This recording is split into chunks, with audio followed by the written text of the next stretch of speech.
जय गुरुदेव, जय गायत्री माता। हमारी वसीयत और विरासत, यह पंडित श्री राम शर्मा आचार्य जी द्वारा लिखित है और जो बहुत ही अच्छी पुस्तक है। मैं आपके सामने इसको सुनाना चाहती हूँ, जिससे आपको भी इसके बारे में अच्छे से ज्ञान प्राप्त हो।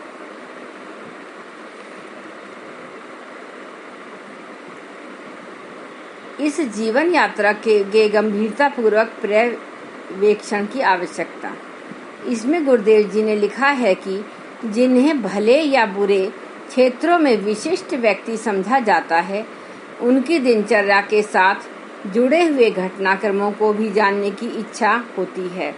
कौतूहल के अतिरिक्त इसमें एक भाव ऐसा भी होता है जिसके सहारे कोई अपने काम आने वाली बात मिली सके। जो हो कथा साहित्य से जीवनचर्याओं का सघन संबंध है, वे रोचक भी लगती हैं और अनुभव प्रदान करने की दृष्टि से उपयोगी भी होती हैं। हमारे संबंध में प्राय आए दिन लोग ऐसी पूछताछ करते रहते हैं, पर उसे आमतौर से टालते ही रहा गया है। जो प्रत्यक्ष क्रियाकलाप है वे सबके सामने हैं। लोग तो जादू चमत्कार जानना चाहते हैं। हमारे सिद्ध पुरुष होने अनेकानेक व्यक्तियों को सहज ही हमारे समीप्य अनुदानों से लाभान्वित होने से उन रहस्यों को जानने की उनकी उत्सुकता है। वस्तुतः जीवित रहते तो वे सभी किंवदंतियां ही बनी रहेंगी, क्योंकि हमने प्रतिबंध लगा रखा है कि ऐसी बातें रहस्य के पर्दे में ही रहें। यदि उस दृष्टि से कोई हमारी जीवनचर्या पढ़ना चाहता हो तो उसे पहले हमारी जीवनचर्या के तत्व दर्शन को समझना चाहिए। कुछ अलौकिक विलक्षण खोजने वालों को भी हमारे जीवन क्रम को पढ़ने से संभवतः नई दिशा मिलेगी। प्रस्तुतः जीवन प्रवृत्तांत में कौतूहल व अतिवाद न होते हुए भी वैसा सार गर्भित बहुत कुछ है जिससे अध्यात्म विज्ञान के वास्तविक स्वरूप और उसके सुनिश्चित प्रतिफल को समझने में सहायता मिलती है। उसका सही रूप विदित न होने के कारण लोग बाग इतनी भ्रांतियों में फंसते हैं कि भटकाव जन्य निराशा से वे श्रद्धा ही खो बैठते हैं और इसे पाखंड मानने लगते हैं। इन दिनों ऐसे प्रच्छन्न नास्तिकों की संख्या अत्यधिक है। जिसने कभी उत्साहपूर्वक पूजा पत्री की थी, अब ज्यों त्यों करके चिन्ह पूजा करते हैं, तो भी लकीर पीटने की तरह अभ्यास के वशीभूत हो करते हैं। आनंद और उत्साह सब कुछ गुम हो गया है। ऐसा असफलता के हाथ लगने के कारण हुआ। उपासना की परिणतियां फल स्तुतियां पढ़ी सुनी गई थीं, उसमें से कोई कसौटी पर खरी नहीं उतरी, तो विश्वास भी टिकता कैसे। हमारी जीवन गाथा सब जिज्ञासुओं के लिए एक प्रकाश स्तंभ का काम कर सकती है। वह एक बुद्धिजीवी और यथार्थवादी द्वारा अपनाई गई कार्य पद्धति है। चंद ऐसा कुछ उसमें है नहीं। असफलता का लांछन भी उन पर नहीं लगता। ऐसी दशा में जो गंभीरता से समझने का प्रयत्न करेगा कि सही लक्ष्य तक पहुंचने का सही मार्ग हो सकता था, शॉर्टकट के फेर में भ्रम जंजाल ने अपनाए गए होते तो निराशा, खीज और थकान हाथ न लगती। तब तो या तो महंगा समझकर हाथ ही न डाला जाता, यदि पाना ही था तो उसका कृत्य मूल्य चुकाने का साहस पहले से ही संजोया गया होता। ऐसा अवसर उन्हें मिला नहीं। इसी को दुर्भाग्य कह सकते हैं। यदि हमारा जीवन पढ़ा गया होता तो उसके साथ साथ आदि से अंत तक गुथे हुए अध्यात्म, तत्व दर्शन और क्रियाकलाप को समझने का अवसर मिला होता। तो निश्चय ही प्रच्छन्न भ्रमग्रस्त लोगों की संख्या इतनी न रही होती जितनी अब है। एक और वर्ग है विवेक दृष्टि वाले यथार्थवादियों का।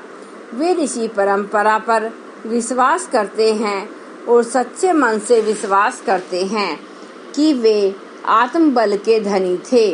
उन विभूतियों से उसने अपना, दूसरों का और समस्त विश्व का भला किया था। भौतिक विज्ञान की तुलना में जो अध्यात्म विज्ञान को श्रेष्ठ मानते हैं, उनकी एक जिज्ञासा यह भी रहती है कि वास्तविकता रूप, स्वरूप और विधान क्या है। कहने को हो तो हर कुंजड़ी अपने बेरों को मीठा बताती है, पर कथनी पर विश्वास न करने वालों द्वारा उपलब्धियों का जब लेखा जोखा लिया जाता है, तब प्रतीत होता है कि कौन कितने पानी में है। यही क्रिया सभी सही लोगों द्वारा सही प्रयोजनों के लिए अपनाए जाने पर उसका सत्परिणाम भी होना चाहिए। इस आधार पर उन्हें ऋषियों परंपराओं के अध्यात्म का स्वरूप समझना हो। उन्हें निजी अनुसंधान करने की आवश्यकता नहीं है। वे हमारी जीवनचर्या को आदि से अंत तक पढ़ और परख सकते हैं। विगत 60 वर्षों में प्रत्येक वर्ष इसी प्रयोजन के लिए व्यतीत हुआ है। उसके परिणाम भी खुली पुस्तक की तरह सामने हैं। इन पर गंभीर दृष्टिपात करने पर यह अनुमान निकल सकता है कि सही परिणाम प्राप्त करने वालों ने सही मार्ग भी अवश्य अपनाया होगा। ऐसा अद्भुत मार्ग दूसरों के लिए भी अनुकरणीय हो सकता है। आगे गुरुदेव जी कहते हैं कि आत्मविद्या और अध्यात्म विज्ञान की गरिमा से जो प्रभावित है, उसका पुनर्जीवन देखना चाहते हैं। प्रतिपादनों को परिणतियों की कसौटी पर कसना चाहते हैं। उन्हें निश्चय ही हमारी जीवनचर्या के पृष्ठों का पर्यवेक्षण संतोषप्रद और समाधान कारक लगता है। प्रत्यक्ष घटनाओं की दृष्टि से कुछ प्रकाशित किए जा रहे प्रसंगों को छोड़कर हमारे जीवन क्रम में बहुत विचित्रताएं एवं विविधताएं नहीं हैं। कौतूहल व्यक्ति करने वाली उछल कूद एवं जादू चमत्कारों की भी उसमें गुंजाइश नहीं है। एक सुव्यवस्थित और सुनियोजित ढर्रे पर निष्ठापूर्वक समय कटता रहा, इसलिए विचित्रताएं ढूंढने वालों को उसमें निराशा भी लग सकती है। पर जो घटनाओं के पीछे काम करने वाले तथ्यों और रहस्यों में रुचि लेंगे, उन्हें इतने से भी अध्यात्म सनातन के परंपरागत प्रवाह का परिचय मिल जाएगा और वे समझ सकेंगे कि असफलता और सफलता का कारण क्या है। क्रियाकांड को सब कुछ मान बैठना और व्यक्तित्व के परिष्कार की पात्रता की प्राप्ति पर ध्यान न देना, यही एक कारण है जिसके चलते उपासना क्षेत्र में निराशा छाई और अध्यात्म को उपहासास्पद बनने, बदनाम होने का लांछन लगा। हमारे क्रियाकृत्य सामान्य हैं, पर उसके पीछे पृष्ठभूमि का समावेश है जो ब्रह्म तेजस को उभारती और उसे कुछ महत्वपूर्ण कर सकने की सामर्थ्यता तक ले जाती है। जीवनचर्या के घटनापरक विस्तार से कौतूहल बढ़ने के अतिरिक्त कुछ लाभ हैं नहीं। काम की बात है, इन क्रियाओं के साथ जुड़ी हुई अंतर्दृष्टि और उस आंतरिक तत्परता का समावेश जो छोटे से बीज खाद पानी की आवश्यकता पूरी करते हुए विशाल वृक्ष बनाने में समर्थ होती रही। वस्तुतः साधक का व्यक्तित्व ही साधना क्रम में प्राण फूंकता है और अन्यथा मात्र क्रियाकृत्य खिलवाड़ बनकर रह जाते हैं। तुलसी का राम, सूर का हरे कृष्ण, चैतन्य का संकीर्तन, मीरा का गायन, रामकृष्ण का पूजन मात्र क्रियाकृत्यों के कारण सफल नहीं हुआ था। ऐसा ओम बोणम तो दूसरे असंख्य करते रहते हैं, पर उनके पल्ले विडंबना के अतिरिक्त और कुछ नहीं पड़ता। वाल्मीकि ने जीवन बदला तो उल्टा नाम जपते ही मूर्धन्य हो गए। अजामिल, अंगुलीमाल, गणिका, आम्रपाली मात्र कुछ अक्षर दोहराना ही नहीं सीखे थे। उसने अपनी जीवनचर्या को भी अध्यात्म आदर्शों के अनुरूप ढाला।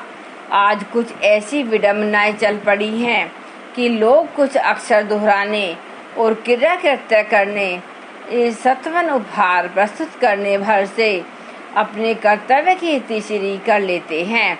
चिंतन, चरित्र और व्यवहार को उस आदर्शवादिता के ढांचे में ढालने का प्रयत्न नहीं करते जो आत्मिक प्रगति के लिए अनिवार्य रूप में आवश्यक है। अपनी साधना पद्धति में इस भूल का समावेश न होने दें। यह यथार्थवादी भी है और सर्वसाधारण के लिए उपयोगी भी। इस दृष्टिकोण को ध्यान में रखकर ही जीवनचर्या को पढ़ा जाए। जय गुरुदेव, जय गायत्री माता।